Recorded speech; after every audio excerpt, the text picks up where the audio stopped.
only purpose of man's sojourn on this earth is to seek God.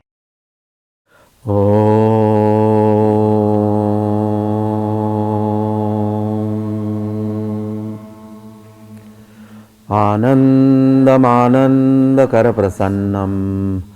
Jnanaswarupam Nijbodharupam Yogendra Mediam Bhavarogya Vaidyam Srimad Gurum Nityam Aham Bhajami.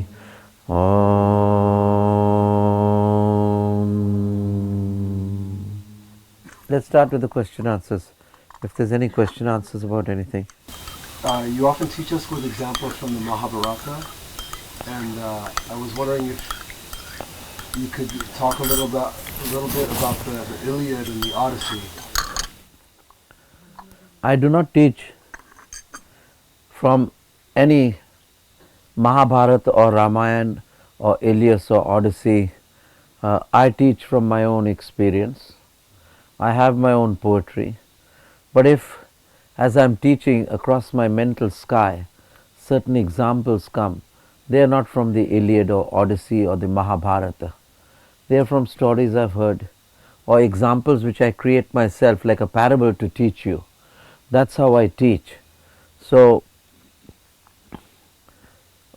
why should I teach from the Odyssey when life after life I've had a bigger Odyssey than the little Odyssey that you're talking about? Yes, you can clap.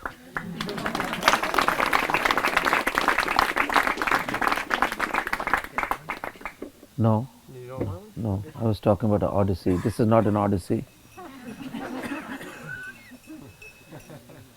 You must realize, I'm going a bit deeper here. It's not personal.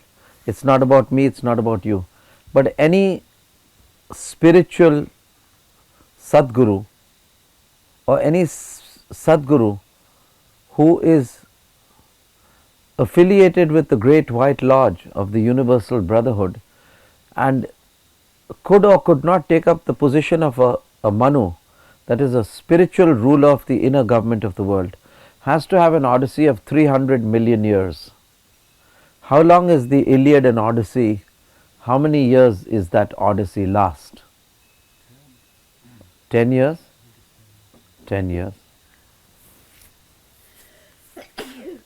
So the Odyssey of the spiritual soul, which is evolving to evolve another humanity, has to be a minimum duration of 300 million years. So therefore, everybody's life is an Odyssey in itself. If you look into your own life and the path you have tread from a childhood to now, that itself is quite an Odyssey. Do you agree or do you not agree? So the idea is to be original. Look at your own life, look at your own journey, look at your own pitfalls and learn therefrom. And look at the Sadguru, who is the innermost core of your heart, and see how he has been guiding you through the personal Odyssey of your life. That's all is my message for you. That's all I have to tell you. So, if you are original, if you're always clinging to the Bible or the Quran or the Iliad or the Homer or the Mahabharata or the Ramayana, then you will never learn to swim. If you're clinging to some sort of support, like a child clinging on to the mother or the father and not leaving, the father shakes the child off and pushes it in. Like the baby, the cygnets of the swan, when they're little babies, the mother swan comes and she pushes them with a wing and they go into the water and then they start swimming. So don't depend on any book or any sort of scripture.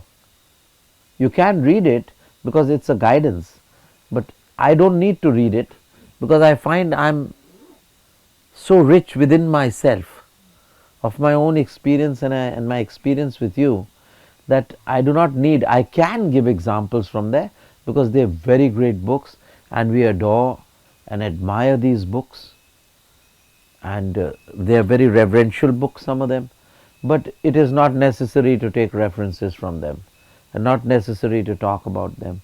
When we have our own personal Odyssey, we have our own personal Iliad, right?